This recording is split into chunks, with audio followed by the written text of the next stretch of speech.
You're listening to the OMG Hour.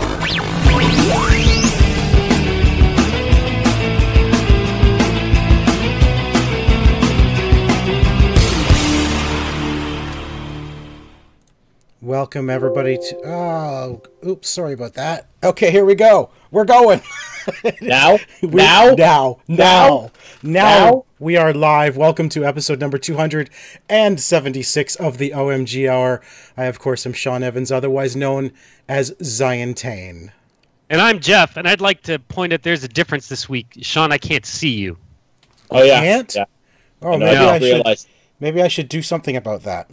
Normally, we can sort of see a preview of the show. There we go. Hey, it's us. Okay. That's what we look like. Now we're live. Oh, my gosh.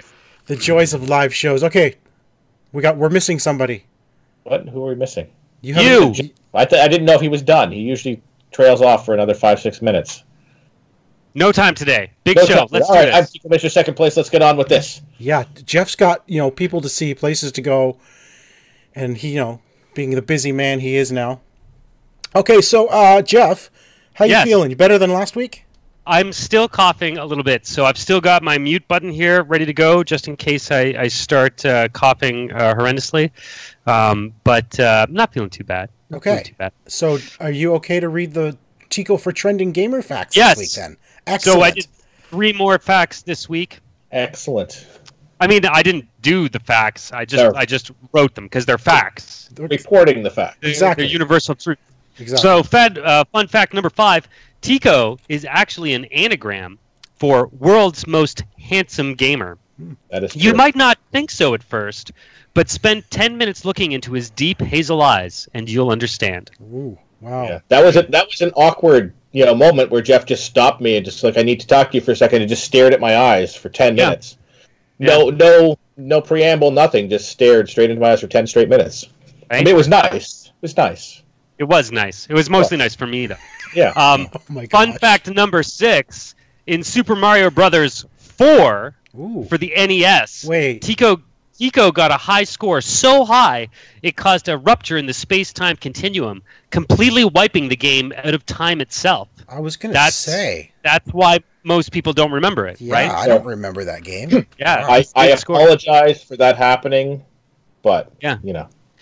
Fun fact number 7: in order to design the perfect shape for the Xbox controller, Microsoft laser scanned Tycko's hands to ensure the perfect fit.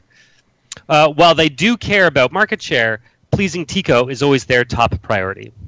Wow. That is true. That is true. That's amazing. Wow. So, Fact. I mean, Tycko for Trending Gamer 2017. Is there any other reason why he shouldn't be Trending Gamer?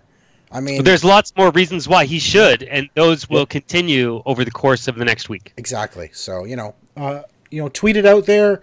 Tycko for Trending Gamer 2017. Let's get him the votes, and so he can go meet Shickman. Yep, there you go. Shickhead. Head. Right. Okay. Shickhead. All right, gentlemen. How's your gaming week been? Good. Interesting. Okay, maybe, yeah. It was good. Interesting. Really? So, Jeff, last week you talked about Mantis Burn Racing, Yes. and I actually got a chance to play it. Oh, good. Yeah, so- what did you think? So I actually have some footage for us this week for the video watchers. Good. yeah, Because yeah. it's kind of hard to describe. Well, it is, but and I agree with you where it's really not a great racing game. I mean, it's fun for what it is. It's very linear. It is very much a linear racing game. You go from race to race. You open up the as you finish one, you open up the next, and that's it, and then you finish a certain area. So the video feed, or the video that you're looking at now, is one area. After that, there's like a city area, there's winter areas, and in fact, later on in the game, there's actually different types of vehicles. There's flying vehicles. Oh, I didn't get that far. I didn't know It gets that, a little futuristic as the game progresses, and there's shortcuts on it, but I agree with you where it's very much an arcade racer. There's no real physics going on here at all. It's just you're sliding around corners everywhere. I mean, it's not a bad looking game at all. It is kind of fun. No, it's good looking. It's kind of fun to just pick it up, do a race, and if you got a few minutes type thing. But it's not something I feel I would spend hours on to play it all at once. You know what it is? It's not exhilarating. No, like not. a lot of racing games are. Like even Need for Speed, when you're trying to do trying to do this race and you're being chased by the cops, and and you're really pushing at the edge. Like that's really exhilarating. Or for me in Forza, when I'm going after that perfect lap time and I'm on my favorite track in my favorite car, I find that really exhilarating. This game is fun, but as far as racing games go, it's not exciting. It's not exciting, right? Yeah. And what I found, and I won't spend too much time because you gave it a really good review last week, but I wanted everybody to see some footage at least. What I found though is because it's so top down, the screen or the level is always spinning around you, and I found I actually felt like I was getting dizzy as I'm trying to play it because everything's just spinning all the time, right? Because I don't have the view of the car itself. Yeah, and you don't get to see the whole track all at once, which is like off-road and stuff like that would give you the whole track at once, so you could sort of plan what was coming up. Exactly, yeah. So you've only got the overhead view. I did try the fixed camera view, which, oh my gosh, no way. Because you can't. No, you can't, because then you end up with your car coming towards you, and if you have to turn left, you have to think, well, which way am I actually turning? Like, visually, it's to the right, but it's to the left for the car. It's like, oh my gosh, no. I can't drive like that. The default camera is by far and away the best camera. Yeah, I said it. I think the default is what they call dynamic. So it kind of just gives you the right angle at all times. At the right time. Yeah, exactly. It's pretty good. But it does cause you to oversteer a little bit. Oh, yeah. There's a lot of oversteering. And like you said, what I find is there's no real sense of speed. Like when you're playing a racing game, like anything, Need for Speed, Forza, Horizon, you feel like you're going fast. Mm-hmm. You feel that speed sensation. There's no real sense of speed in this game. It's just, am I going to go faster than the next guy? Yeah. And once you get ahead of them, I find in this game anyway, once you get ahead of them, that it's pretty easy to win. It's just you got to get ahead of them first. There's no. It seems pretty easy, to be honest with you. Yeah. Yeah. Yeah. But I mean, you go to the garage, you can upgrade your cars, change the color of your boost.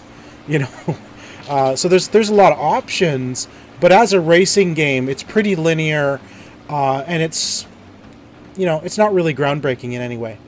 So now you've played Mantis Burn Racing, and you've played the other racing game. We talked about it a few weeks ago. I don't remember what it's called. Gear Club Unlimited.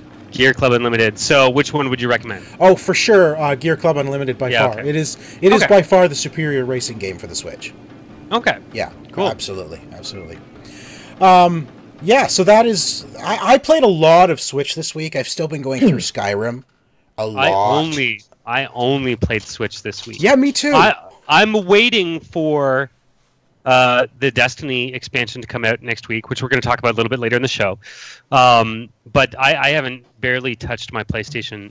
I haven't touched it. Maybe to watch Netflix, but... I've been playing mostly, the Nintendo Switch. So. Yeah, I've been playing Switch all week. My PS4 has been neglected because of Skyrim on Switch. Yeah. Now, real quick, I want to talk about Skyrim just a second because, in the 5 times I've now played Skyrim, I actually came across something early in the game that I've never seen before, never experienced before. Oh, yeah, the game has dragons. See? What? And I never knew that. No. Guys, you can't just spoil things like that. Some of us haven't made it that far into the game yet. No, so, the quest early on when you have to go cure the Eldergleam tree, and you have to go to the Eldergleam Sanctuary and get the sap? Yeah. Well, when you first get the quest, this time anyway, I was approached by a guy in the temple and said, I'd like to go with you. And so I said, okay, come along. And I don't know if I said no to him last time or if he died on the way there I don't know. Because this time when I got there and got through the roots, he actually stopped me and said, I didn't know you were so violent. Please tell me you're not going to do anything to the tree. And basically it came out to, I asked him, well, what would you suggest? Well, and he ended up praying in front of the tree. And the tree gave me a sapling to take back to Whiterun. Instead of attacking the tree to get the sap, which, of course, the Spriggans then attack you. That's what that's the way the quest always went. I got the sap with the knife, and then the Spriggans attacked, and I had to leave the sanctuary. This time, I got a sapling to take back, and never had to touch the tree. Wow. It's like, Okay, in 5 times I've played the beginning of Skyrim, that has never happened to me. Yeah, And in the I don't remember that either. same quest line, when you have to kill the Hargraven to get the Nettlebane knife, I noticed there was a chest in her hut. So I opened the chest and I got this beacon of Meridia, which then spoke to me and told me to take it back to her temple somewhere up near Solitude. And I would be rewarded with something. Did you do it? I haven't yet, but I've never received that item before. Sean, you should do that. You think so? You should do that. You should just do it. You know it's Sean, right? He's gonna do everything. He's not gonna be done Sean. until the Just quest log is empty. Yeah. He's that one guy that Just clears take out care the of quest it. log. Yeah. Just do it. So it's interesting that I'm coming across stuff that I've never had happen to me before in Skyrim. That's how big this game is, you know, and how many different ways that things can go.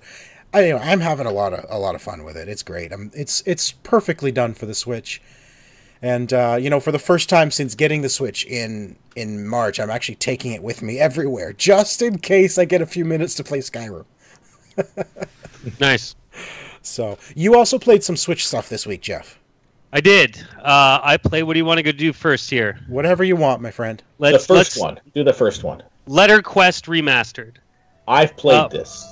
I love games like this. So one of my favorite games, which almost nobody has played, was called Bookworm Adventures. Love that game. It's so much fun. That was a great game, right? Yeah. And this is essentially more or less the same game.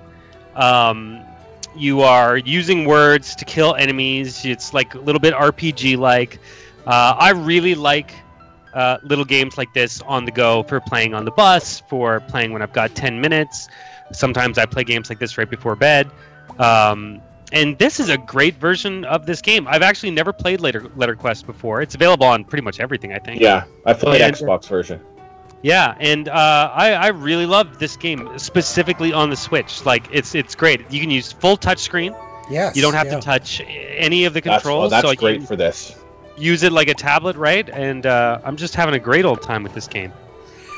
Yeah, so basically it's like Scrabble, but an RPG. You have to, or Boggle. More like Boggle, I guess, right? Yeah, Boggle. Yeah, well, a little bit of both, maybe. It's a little bit.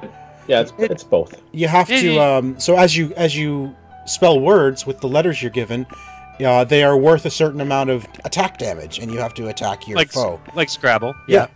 So it's interesting. Although you like word games, I know you like word games a lot, Jeff. I do. I do play a lot of word games. Word games have always been a weakness for me. Like I don't see big words when I see a bunch of letters. I see smaller words very easily. But then when it comes to getting like the 5, 6, 7 word or letter words, my eyes just don't see them. So I always have trouble with getting the big, heavy words in games like this. Yeah. I get that. I play a lot of Scrabble, like with people, so I'm pretty used to like trying to make really complex words. So right. It's one of those things. And I also play. I don't know if I've ever mentioned this in the show before, but there's this iOS game called Word Cookies. It's also on Android, and it's all about creating words. Yeah. So, like I said, I play a lot of games like this, and this for me, combining word games with role-playing games, yeah, it's this fun. might as well have been called Letter Quest specifically for Jeff Remastered. Remastered. I love it. Yeah. It is fun. It is fun for sure. Yeah, I mean, as the game progresses, you get different styles of tiles. Yeah, they turn. You get to different stone. style tiles. Yeah. You can get different weapons that have different effects that like give you lifesteal, that do extra damage, that give you more armor, that give you dodge. Like, it's full on RPG basically. So and the graphics are pretty good. But you attack with words. But you attack with words, which is my favorite way to attack in real life. Words have power. Yes. They can hurt. That's right. They can I really like deep. it. Excellent. I think it's just under $20, I think, on the Switch store. It's good game. All right. What else do you want to talk about? Right, it's my turn. Rive. Let's talk about Rive. Rive. Also for the Nintendo Switch. Also, I should mention LetterQuest and Rive, all codes provided by the publisher. Okay, so Rive is, interestingly, not the kind of game I would typically play on the Switch. Actually, it's not the type of game I would play typically anyway. It's another sort of like indie game where you are it changes. So when you start out, you're a spaceship, and you're flying around. It's a twin-stick shooter, and you're shooting things in space, and you're going around, you're doing stuff, and then you get somewhere, and then your spaceship converts into a car, and then it's like more like a walker, like a Roomba. spider. Yeah, it's like a spider tank from a spider tank basically. Yeah. So and then you're like going around these levels and jumping and double jumping and shooting enemies and solving puzzles and getting weapon power-ups and stuff like that. Very pretty game.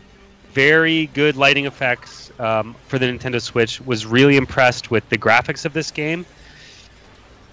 The only thing for me is super hard. It is hardcore. It is a really, really hard game. The only thing is that like this is not the type of game that I would normally play. But if you enjoy this type of game, I think that this is a well done game. Like it runs really well, it controls really well. But yeah, it's hard. It's also almost like a shmup at some points where there's a lot of enemies coming at you. There's a lot of stuff you have to dodge. There's a lot of stuff you have to shoot. There's big bosses every once in a while. Even Oliver. So Oliver was actually the first one to play it because I installed it, and then he was like, "Oh, what's this?" And I'm like, "Oh, it's Rive. I have no idea what it is. Why don't you go play it?" So he went away for an hour, and he came back, and he goes, "Daddy, that game is really hard." And I was like, "All right." It is hard. I was playing it today, just before, so I could prepare for the show because I knew you had played it, and it is tough, like really tough. Now the neat thing about it though is as you're playing it, you're getting points, and you can compare against. There's a world leaderboard, and there's your friends leaderboard. Oh, was there a friends leaderboard? Yeah. How did you do against me? Once you you beat me on the first level. Oh, okay. Yeah, so you definitely got higher than me, but not by much. Like maybe 1,000 points higher. Like you were, I was 6,000, you were 7,000 type thing. Yeah, the scores are pretty big, so that's pretty good. But it is super tough. I like the currency is nuts and bolts. Yeah, it should be. It has a lot of character. It's got really good graphics. It's got some cool features going on. If this is the type, if you like sort of these action platformer, shmup, super hard games, I totally think this is a great game worth checking out. It's just not a game for me. The controls I found were a little odd, though. Well, having jump beyond the left bumper was a little wonky, but I kind of understand why they did it because it's a twin-stick shooter, so you never want to pull your hand off of the right thumbstick. That's true. So they have to make use of the triggers and bumpers, right? Yeah. So I get it, but it definitely takes some getting used to. I feel like even with the triggers, the right trigger might have made more sense because I think typically in a shooter we're used to hitting the right trigger more than the left. Yeah. So but the right trigger shoots. The right trigger does. Well. It does shoot like a special or launchers. Yeah, your special weapon. Yeah, it's usually the other way around, though, isn't it? What? Oh, right trigger shoots. Sorry, right trigger shoots. Right trigger shoots your bullets, and then your left trigger usually is your special. No. Sorry. This game is right thumbstick shoots. So you just point in the direction you want to go, and you'll start shooting. Yeah. Right trigger shoots your special. Your special. Left bumper is your jump button. Left trigger is your jump. Left bumper is your jump. No. Isn't it? It's trigger. Maybe it's both. I don't even remember. It could be both. It could be both. But anyway, yes. Anyway. It is fun. It is hard, like really hard. And it gets hard fast. Like really, really fast. By the third level, I was dying every 2 seconds. It just got really, really hard. Yeah. So, but if you if you like these if you like the shmups, you like these hardcore stuff, like Tycko, you enjoy those kind of games, I think. Yeah, actually, I've played this one as well. Actually, I quite enjoy this one as well. So yeah, that's Rive for the Nintendo Switch. Looks really great. Tycko. Yes. What do you want to tell us about this week? I don't want to tell you about anything. No, you've hurt my feeling. Moving on, stuff we like to talk about. Roll the screen there, Sean. What? No. I was kidding. I want to talk. No, I want to talk. Oh. I want to say my stuff. That's too bad. All right, so I played more Assassin's Creed. I remember a few weeks ago we got to that point where I said, I think I'm at the last mission. And you were right. And you said, no, you're not at the last mission. That was the last mission. Well, that was it. But that's unfortunate. The cool thing about the game is I took a week and a half of just doing side stuff and everything like that before stepping into that mission. So that's how much there is to do in the game. Like a week and a half before I actually went and did that mission. That's cool. So I've now finished the game, and I know where the Assassin's Creed logo comes from. Oh, that's cool. So That is I'm going to cool. spoil that for. No, I'm not going to do that. Play the game. It is kind of cool though. People are coming out of the woodworks to tell me how much they love this game. Really? I actually am starting to feel like I'm missing something. Oh, it is. Because everybody's Well, coming up to me and saying, like, this game is so good, it's so much better than every Assassin's Creed that came before it, blah, blah, blah, blah, blah. I'm like, well, like I said, they have improved a lot of the systems in the game without straying from what an Assassin's Creed game is, but they've improved it with those systems. They've given it new life in essence. You know, it's still an Assassin's Creed story, still feels like an Assassin's Creed game to play, but the systems they put in, the RPG elements, the side quests, the leveling, the combat is just so much better. So much better. Yeah. Awesome. Overall, it is a far superior game from the other Assassin's Creed games. So, the other game I played is a game called Black Mirror. Came out this week, I believe. It is... this looks scary. It's just very dark, and it starts off in a very frantic... So you play this guy who's just inherited this manor in Scotland, in the Scottish Moors, which is, the dark, scary area of Scotland, apparently. So it starts off as you've inherited because your father has committed suicide. So, spoiler, but yeah, it happens in the first couple of seconds of the game. So you play that opening scene as the father, and it's very fast, but it doesn't tell you what's going on. It just sort of drops you into it, and you're left with this character. It's like, start running, and you just run, and the music's really fast paced, and it's going super quick, and everything like that. You don't know what's going on. And you finally get to this altar, and then you end up, suiciding. Well, what kind of game is Black Mirror? So it is a point and click adventure type. So it is it's a story based, and I still have no idea exactly what I'm doing. So I'm the first guy's son, and I've inherited this manor. So you arrive in Scotland to take your inheritance, which apparently can only be done in person in this town, and they explain that right off the bat, this is some weird rules of the township that you have to be in person to sign the documents to accept your inheritance. So you're just trying to figure out what happened to your father, because it was he committed suicide by setting himself on fire, which is quite rare apparently. Yeah, I don't see that a lot. Not a lot. In any case, so you're just trying to unravel what's going on with that. But it's a lot of walking around trying to figure out what you're supposed to be doing. It is creepy, and you can see where it gets its its cues from. You go into the library, you can read books in the library, and it gives you a little quote. So there's Edgar Allan Poe, H.P. Lovecraft, the books that sort of where they took their cues from are little books to give you an idea of the type of game. So it is a sort of Lovecraftian story, I think. So it's interactive story. It's not like there's no zombies or monsters running around. You don't grab a chainsaw. Not yet. Okay. Yet. So would you say it's more like it's kind of like a Telltale style game? Less linear than a Telltale game. Oh, okay. Okay. It's more investigation. I'm literally walking around this house. It's my first time there. I've just arrived at the house, and the butler's giving me my room and just told me, "Don't leave your room at night. It's kind of creepy, or whatever. Worse things can happen to you than whatever." So immediately you grab a candle and go searching the house at night. Well, which is what you do when you're told not to do something. You go do it. Yeah. So right now that's where I'm at, as I'm looking around the house and trying to figure out, what the mystery is. So you're getting a good sense of, right now of where you're trying to figure out what happened to your father. So you're unraveling this mystery as to why your father committed suicide. Okay. So it's not bad. There's not a lot of direction or there's not somebody saying, "Oh, go here." Nothing. There's no prompts that pop up on the screen saying, "Go do this." You do have a journal and stuff like that, which will give you that information, so you can pop up in your journal. It'll give you your next step at any point. So this is pretty much like your 8-bit adventure anthology, only it's not 8-bit. Correct. Yes, and less ways to die. I haven't found a way to die yet in this. Oh, that's interesting. I'm sort of seeing this right now as like a third person gone home, exploring the house, trying to figure out what's going on.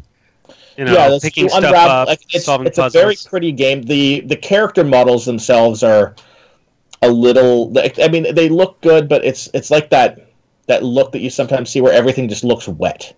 Oh yeah. Yeah. Okay. Yeah. Now it is Scotland, so maybe everything is wet. That is true. That's true. I'm not sure, but like they all have this sort of the character models. They all just sort of have this gleam, sort of like everybody's like really really sweating. Now I do notice though, as we're watching your footage, that there's a lot of loading screens. Like, yeah, every time you go between rooms, you get a. It's not a super long. It's like a 10-second load to get into the next room. And the character controls, you can see it looks a little jerky as he's walking around. You easily get caught on things. Like this is a section here where I have walked in behind the desk and I actually got stuck against this fern. Yeah, that's a strong fern. Yeah, you can't get past the fern, and then I tried to go back and I was still somehow stuck on the fern or a desk chair or something like that. It reminds me of the original Resident Evil where it was, all the rooms were pre-rendered and you just walked through them. Yeah, like everything is, and there's little spots for you to examine things and get an idea of what's going on. But like right now, I'm trying to my character's supposed to try to find a way to open that desk in the library. Okay, so but you can walk around everywhere. Is this a game you'll end up finishing, or how do you feel about the game? Yeah, I think I will end up finishing this. I don't imagine that the full game. This isn't one of those games that's like a 10-15 hour game. It's probably the full playthrough. 2 to 3 hours is my guess once you get the sense of the story. Right. Okay. But I'll end up going back and completing this because it's fun. I'm kind of curious what the story. The guy set himself on fire. I want to know. I want to know why. You want to know what caused it. All right. Yeah. Well, last week, Tycko, you didn't get a chance to talk about Wolfenstein. Do you want to talk about that for a few seconds? Yeah. But really, I want the viewing audience to look at how bad you are at jumping. Okay. Listen. It's not. I'm not that bad at jumping. Okay. Well, we'll let everyone else decide that. But you talk about the game while everyone enjoys your jumping prowess here. So I picked up Wolfenstein during the Black Friday sale. It was on for 50% off. So Wolfenstein 2, right? Wolfenstein 2, the new Colossus. I really enjoyed the first couple. The jumping mechanics were way better in those ones. So. Listen, I don't know what's going on here. It's a thing where you have to jump and then crouch in order to get in there, and I wasn't doing the crouch part. Sure. Excuses. So I obviously figured out what I was doing, but I just couldn't land the jump properly in this little area, and Sean wants to make fun of that. I will point out that I did make it. You're the one who gave me the footage, so this is your own fault. All right, he's going to make it this time. Oh, no, he's not. Okay. I did eventually make the jump. It's a fun game. I mean, shooting Nazis is always an entertaining thing. It's you play as obviously the BJ Blazkowicz, and you end up you're like severely hurt at the beginning. So this immediately follows the end of the last game, which was I can't remember what it was called, the New Blood, the New Order. New Order. I think it was. Well, New Blood was the it New Blood or Old Blood? No. There was two games. What? This is the third game in the series. This is technically the third game in the series. I thought the other one was DLC. No, it was a standalone. Okay. So, I didn't know. In any case, this is immediately following the last one, and so you are pretty badly hurt, like broken legs and whatever. So you end up in a Nazi power suit. So that's how you're able to run around and kill all the Nazis and stuff. So it's fun. It's fun to do. You like killing Nazis? Who doesn't? Nazis? Well, okay, yeah, they're probably not as big a fan, but. Fun game. Looks fantastic. The jumping mechanics could be improved slightly, but other than that, just so you can jump properly. Yeah, I was clearly stuck on that one little part, and it happens, and that happens to be the part that I captured to show. Of course you did. Don't give me footage if you don't want everyone to see it. All right. Well, that is it for the games we've played this week. So let's move on to the stuff we like to talk about. OMG.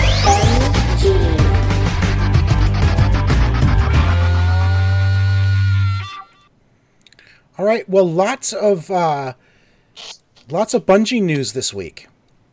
Yeah, they've really Lots. been getting the teeth kicked out of them there. Yes, yeah. I mean, I saw the article that there's an article that Bungie was canceling their Destiny 2 live stream, which is where They did. where they usually So they usually talk about what's coming up, and they wanted it was the final one for the. It was the final one of a Osiris series of 3 for they were going to talk about weapons, I think. I don't remember now. And they canceled it because there was a lot of tension with the community, and I'm like, well, what tension? Were you aware of this before all this came out, Jeff? Oh yeah. I read Reddit every day, so I was well aware of. There's a lot of people complaining about the Destiny 2 endgame, Destiny 2 XP, and a lot of stuff in that game right now. Some of it I agree with, some of it I really don't agree with. I think a lot of people are really, I don't know, stupid, I guess. Can you explain what the XP issue was? Well, the XP issue is that so they had this kind of sneaky XP modifier in there where in order to stop people from getting too far ahead, the more you played in the background, you would start earning less XP. Now, the problem here was that it would tell you that you were still getting like 25 XP for kill or 250 XP for completion of that heroic public event. But you weren't actually getting 250 or 25. You were only getting a small fraction of that. Like, and it got down pretty low. I think like 30% of what you said you got is what you actually got. Yeah. Really? So and that was on a scale, right? So you'd get a lot, and then it would slowly start to taper off to stop people from leveling up. And the problem is that you stop people from leveling up, you stop getting the people earn bright engrams slower. Right. Bright engrams, of course, are the engram that's purchased with real money. Yeah, exactly. And now you're messing with this whole thing where like it's microtransactions, and that's in the news a lot these days. Mm-hmm. Yeah. Right? Especially with the Battlefront 2. So Bungie turned off that system, doubled the amount of XP you needed, which is a little not great. Well, yeah, they made it harder then. They didn't solve the problem. They increased your leveling from 80,000 XP to 160,000 XP. It seems they called EA for advice somehow. How does that solve the problem? Well, it doesn't solve anything. So they did a hot fix to change that. So with Destiny and a lot of software for that matter, especially like live services, there's some things that you can change by updating a config file on the server, right? Because every time Destiny connects to the server, it downloads the new config files. It probably does it multiple times per session, probably. And that's the rules that you're going to play with. So they can change that without having to push out a patch. To really fix the problem, I think that they need to push out an actual big patch. But when you're talking about patches in live fire environments, right, those are planned months in advance. So they've got sprints and patch release dates probably, and I mean all the normal stuff you have in software development. So it's going to take time for them to design something and then build it and then QA it and test it and get it into a release, and then it'll get released with a bunch of other stuff. So I think that's coming. You know, as a casual player, it didn't affect me that much. You know, if you're a hardcore player, that stuff's got to drive you nuts. Yeah, exactly. Right? Yeah, because you're essentially just wasting your time. So I can see why a lot of the community got really upset about that. There's been a lot of comparison to other systems, like World of Warcraft had almost an identical system a long time ago, and they just got murdered for it years and years and years ago. So what they did instead was gave you a rested bonus. So as you, the longer you logged out, you would get a bonus modifier that would build up, and then when you logged in, if you stayed offline for a good long time, then you would get an XP bonus. Yeah, I remember. So I don't think that was the only game that did that. You know, there's been a lot. I think even EverQuest 2 did that. Mm-hmm. You know, back in the day. Oh, Jeff's coughing. He needs a drink. While he's coughing, I want to give a shout out to Andy Schott and Brian are both watching us live right now. Oh, hey guys. Hey guys. Hey guys. Yeah, you know, a lot of people want to, and they themselves want to see a change from a excuse me, a system that hurts the player to a system that more rewards the player. And a bunch of other stuff too. I don't even know. There's so many articles linked in here. They want a reason to keep playing, and then they cancel things. So, did you guys actually read the patch or the update that they replaced the live stream with? I read a little bit of it. You're probably a lot more versed on it than I am. I haven't actually even read the whole thing either because I started reading it. I started to feel patronized. So, well, there's a lot of stuff. They're adding more rewards. They're adding Masterworks weapon tier. Yeah. That gives your armaments random bonuses, stat trackers, and other perks. We're also going to get heroic strike playlists with quote-unquote more generous strike rewards, armaments, and more ways to spend your pile of legendary shards, such as faction gear. No point in playing strikes right now. Like, you should just, if you want stuff, go grind public events because strikes take too long. And the rewards just aren't worth it. Not worth it. So they got a whole bunch of balancing. I think the big thing that for me about Destiny that I disagree with a lot of people on is like a lot of people compare vanilla Destiny 2 to year 3 Destiny 1, right? A game that was slowly built upon over the course of years. Yeah, yeah. And you know, to me, the content that's there is okay for somebody like me. Am I out of stuff? Am I replaying the same content over and over again right now? Yes. Yeah, absolutely. Do I still have content that I haven't played, though? Yes. I've got a bunch of missions and stuff like that. It doesn't feel... Do you, though? In Destiny 2, you have missions you haven't finished? Like the orange missions on the planets. And I think I've got another story. Oh, of course. Yeah, the little flags and stuff. Yeah, I haven't done those either. So I've still got stuff like that to do. I think for me, the only reason why I haven't done them is because there's no point. The rewards for doing them are so useless. Yeah, there's just nothing to do, and they addressed a lot of that stuff, right? Other than leveling up and getting a bright engram, that's really the only thing, right? Yeah, you know, I'm just gonna get terrible blue gear that I really don't care about. I'm at 302, so you know. No, but you always get good stuff from your bright engrams. I am very lucky. I got another exotic emote last week. I got table flip. I was pretty excited about that. I don't even have one exotic emote yet. You don't play as much as I do, though. Well, I would play as much if I knew you were playing. Oh well, I guess so. I play at weird times though, like 6 o'clock in the morning on a Saturday, like that. I don't play. Wake me up at 6 o'clock in the morning on a Saturday, and I'll come down and play. All right, sounds good. Anyway. So that's kind of how I feel about the Destiny 2 thing. I am very excited for all the new content.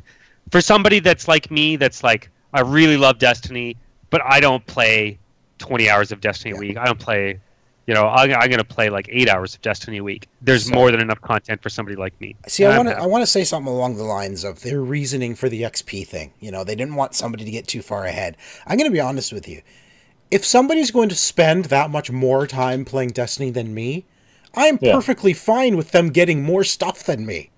Oh yeah, I don't care either. I don't care. If you worked for it, why just because they're doing it over and over, why bring their XP down so they get less exotic engrams? Or not exotic, bright engrams. Like, give them all the engrams. I don't care. They're working for it.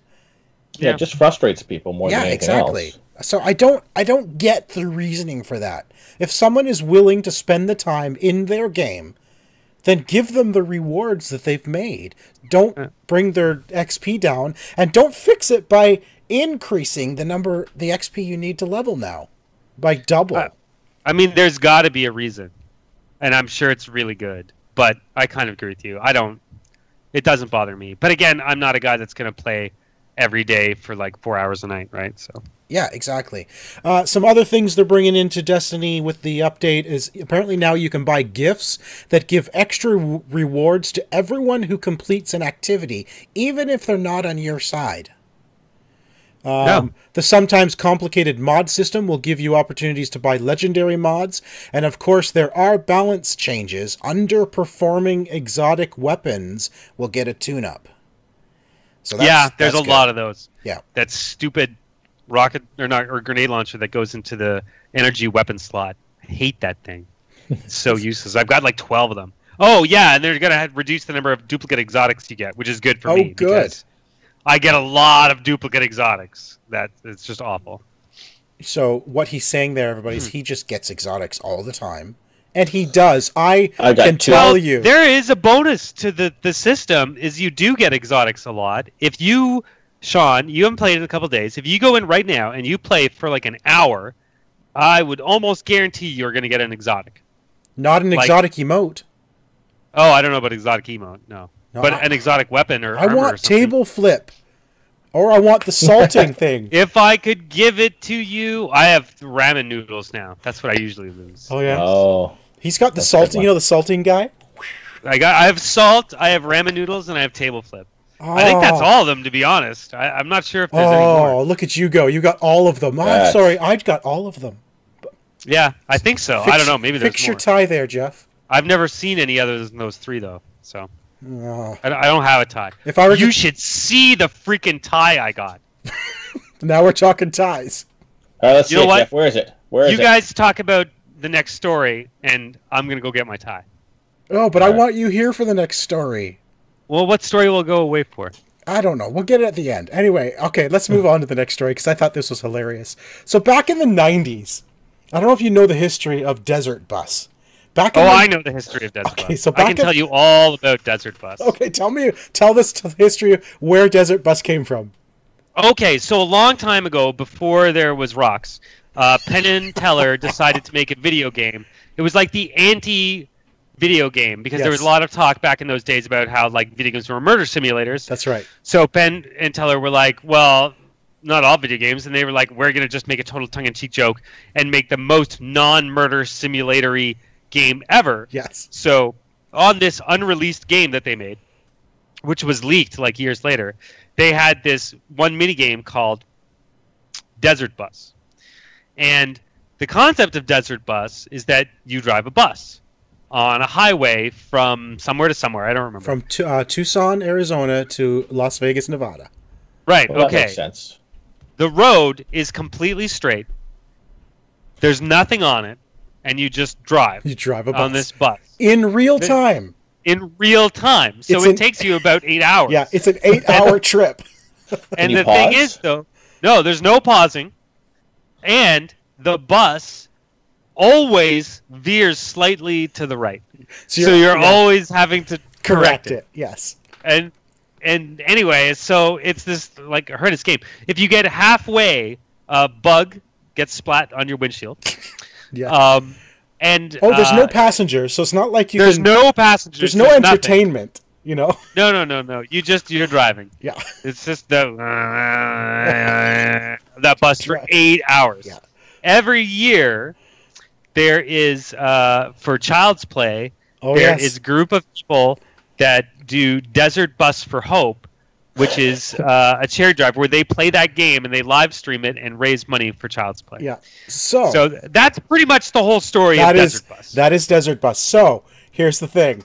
Desert Bus is coming to VR. And I believe it's going to be a free download. Right now, I think it's only HTC Vive. I really want this to come to PlayStation, just because. So here's the thing about this. It's so funny. So when you start the game, you now have a choice. You can either punch in as a driver, in which case you get on the bus in VR. Again, no passengers. You can look around the bus. You can look behind you. You can look in your rearview mirror. There's nobody on the bus. You know, it's been meticulously made in 3D in VR. And you drive the bus, exactly the same, but in VR. Now, on the radio, there are audio snippets of, for example, one thing is Penn telling the history of Desert Bus. It's like an interview, but it's intentionally boring and long-winded, right? The other thing, and this is by Gearbox, by the way. Gearbox got the rights to this game, so they're the one who made the VR version. Well, they didn't. They published the VR version. Another studio actually made the VR version. Okay, so but they have the rights to it. So here's the other thing. One of the other audio snippets you can listen to while playing is somebody actually reading the end user license agreement. Oh my gosh, I read this. I'm like, this is hilarious. I got to talk about this on the show. It's so funny. Of all the things to come to VR, they are literally bringing the most boring game ever made. Driving a bus. The other thing too, by the way, I mentioned you can either punch in as a driver or you can buy a ticket. If you buy a ticket, it puts you online in in a random person's bus as a passenger, and all you can do is sit and watch out the window as he's driving. There's nothing else you can do. For 8 hours. For the however far he is in the trip. Right? Yeah. So you could either be a passenger for a boring 8-hour trip, or you can drive the bus. And you can't talk to each other while you're on the bus. No, you can see each other. You can wave to each other. Yeah. Yeah. But there's no talking. You can't even leave your seat. If you try, it'll just stop you. Is there matchmaking for this? Like, can you matchmake to other people to make sure you're on the bus? Like, if we wanted to play together, could we make sure we're on the same bus? No, it's random. It puts you on a random bus. So hilarious. I really want, honestly, it's a free download, and I hope they make it available for PSVR as a free download. That'd be hilarious. I would totally do this for Extra Life next year. You know what we should do is go down to Tucson, get on a bus, and play this while on the bus. Well on the bus to Vegas from Tucson. Well, then we need a Nintendo Switch version. Yeah. And we'll see if it's actually real time. Yeah, we'll just time it out, and like they'll get there early because he'll go a bit faster, and you'll get there like, I'm not done the yet. Bus driver, yeah, exactly. That'd be good. Real life race. And while we're talking about VR, Jeff, how would you feel about a MOBA in VR? Sunsoft's Dark Eclipse is coming to PlayStation VR, and it's a MOBA. What is it? Am I looking down at it? Yeah. So from what my understanding is, they are working. So it's not first person because they've tried different movements. They tried the point and click, the point and move issue. It doesn't work. And from what I understand, they're actually going. The Dino Frontier game we played. It looks like it's going to be that kind of top-down, pick things up with your hand, move them around type game. God mode sort of thing. God mode, yeah, but it's a MOBA. It's a massive online battle arena in VR. It sounds very strange thing to bring to VR. Just watching this one clip back and forth. It's weird. I think I've said this on the show before a few times. Games that have things right in front of you work really well on PlayStation VR. Absolutely. Right? So, doing that would be kind of cool. My thing about MOBAs is this is a game that will potentially be good for like a week, and then it's going to die. Because MOBAs live and die by... who's playing it. By who's playing it, right? Yeah. And so many MOBAs have come and failed, even by really big names, like even Blizzard's MOBA that I played on the show, like I don't know how many months ago. That's considered a failure when you look at it against like Dota and League of Legends. Yeah, exactly. And there's a lot of other MOBAs on the PlayStation which are not very popular. So, and I don't think VR is big enough for it to gain a following. Not enough of one, no. Yeah. Now Brian on watching us right now, he says a VR MOBA reminds him of the concept of Hitman Go for VR, as in it's not needed. Yeah. Right. Yeah, I agree, Brian, because the Hitman Go VR was like, what's the point? I'm literally just looking at the same game I play on my phone already. You haven't added any. It's just like, okay, you've made the board 3D. Great. Yeah. That's why there's no point in the VR. Like solitaire VR. Right? Yeah, this is actually solitaire VR would be kind of funny. Deck of cards in your hand, flip the cards. I don't know. Yeah, but you don't need it. No, you don't. This is one of those things where I would not play it if it wasn't in VR, and adding VR does not make me want to play it. You know? VR always makes me want to experience it, but not necessarily because I want to play it. I just want to see what it's all about. Does that make sense? Sure. Yeah, I want to get in there and say, like, it's a curiosity thing. I want to see what is this and how do you play it. But there's been a lot of VR games that you and I have both played over the year that it's been out, that we play it because it looks interesting. You know, we get a review and it sounds interesting, so we jump in, we play it, but it's not a game that's worth coming back to all the time. Yeah. And that's the thing with a MOBA, right? Is that you really have to invest a lot of time because there's so much strategy and tactics and stuff like that. Exactly. Meh. It seems weird. It just seems like a really... I'd rather play Bus Simulator right now in VR. Just... You know what? Me too, to be honest. Me too. I'm more excited about Bus Simulator than I am about this. About MOBA? Yeah. I don't know. We'll see. All right. I'll keep an eye on it. Maybe we'll get a copy for the show to review, and we'll check it out. Maybe we'll know more once they reveal more. But it looks like it's going to be a top-down God mode. You're picking things up and moving them with your hands, rather than actually being the character and controlling a particular character. I'm not sure. It was just announced, but it seems like a weird thing to come to VR, you know, and specifically to PSVR. Yeah. You know? All right, more news about EA. This has to do with EA's closure of Visceral. They're saying one of the reasons that they stopped the Star Wars game and closed Visceral was that it was too linear for modern gamers. The game was too linear. Are they not aware of a little game called Uncharted that did really well last year? And the new one that came out this year, was it Lost Legacy?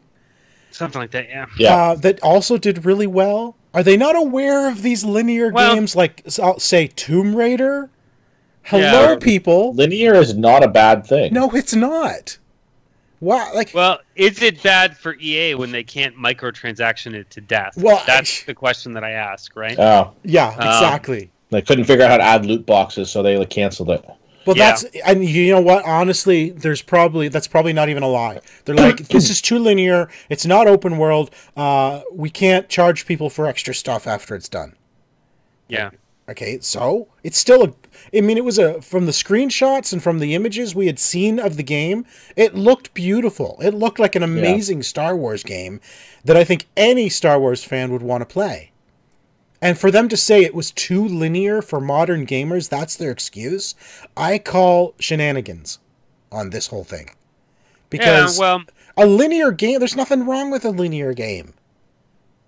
No, but, you know, a linear game these days, there's nothing wrong for us for a linear game. I mean, it's true, we're still going to play linear games all the time, right?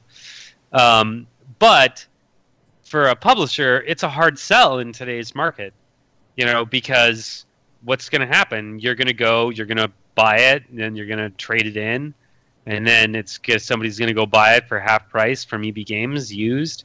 This is the whole thing from like when we started this podcast. Everybody was talking about how they need to figure out how to remonetize the gaming industry, and like movies have all these ways of remonetizing, and video games don't. Well, they're really figuring that out now. Yeah, loot boxes. Loot boxes, multiple editions, expansion passes, all that kind of stuff, right? That's how they're doing it, and you know, that's just sort of like the reality, right? And it's really too bad. I know, because I love those games. But what makes me really fearful, Sean, is that EA also owns BioWare. I know, Anthem.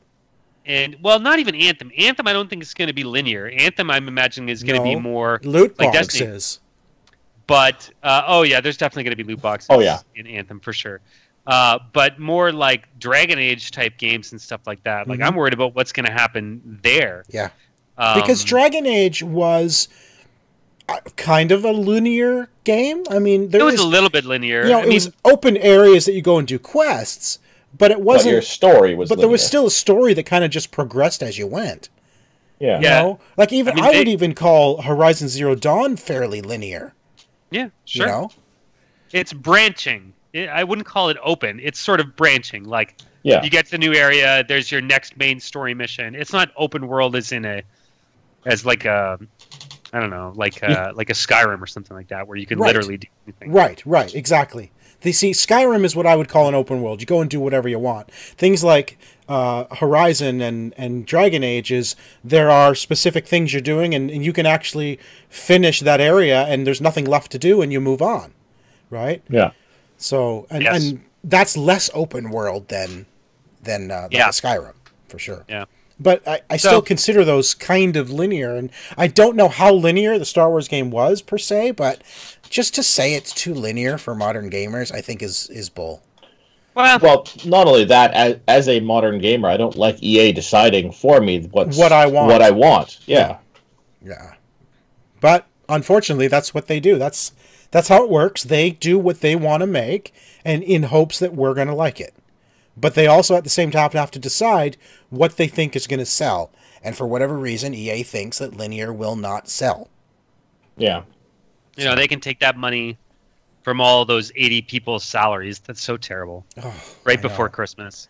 They can take that money and they can invest it in, Battlefront Loot Crate Edition. Yeah, and Andy says he just wants a good Star Wars game. There hasn't been one in seemingly forever. Exactly. I couldn't even tell you the last good Star Wars game. I mean, What was the last good Star Wars game? I mean, Battlefront, right? Battlefront 2's story is supposed to be really good, and it leads right up into yeah, but it's only movies. 4 hours. It's a distraction. It's not really. It's not like long. it wasn't. No, I don't think. And again, I don't think you can really count that. They didn't build that as a game. Like it's like a side mission of the game. Yeah, like I don't think you What can the really hell count thing- that. The last great Star Wars game that I played.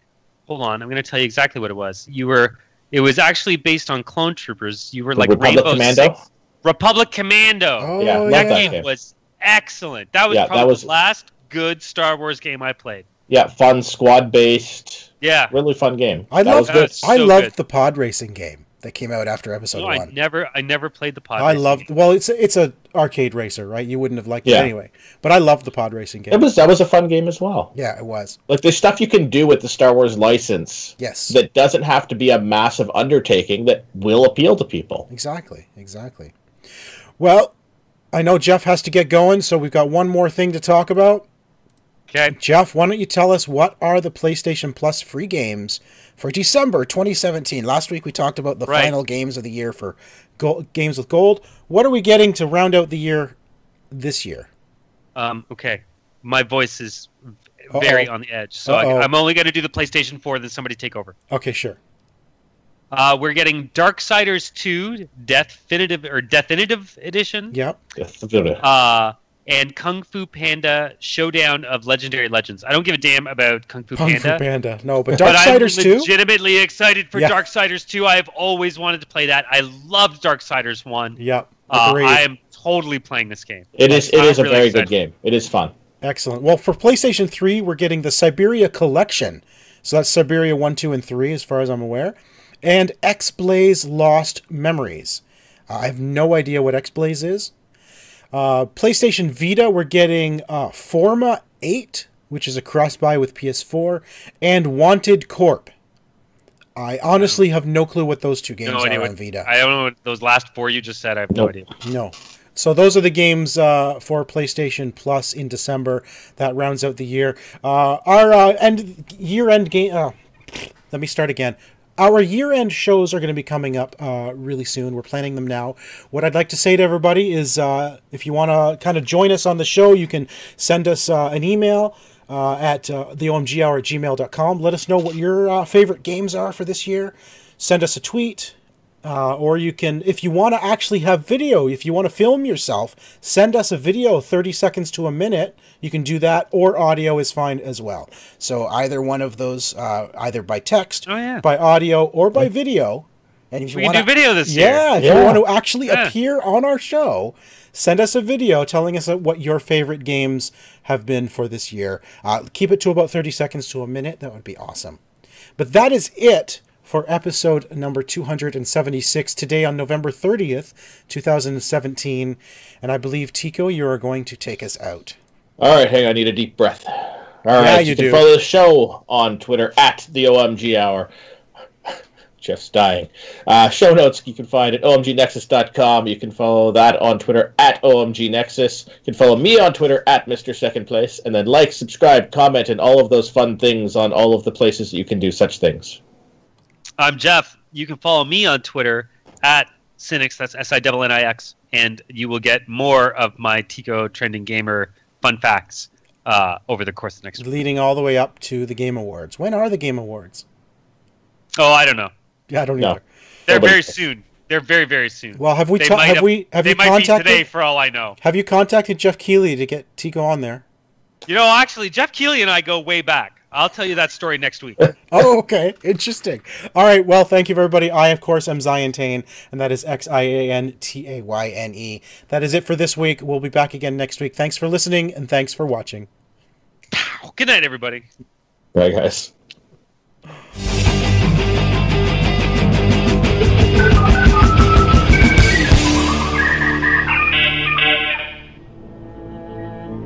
This has been an OMGNexus.com production.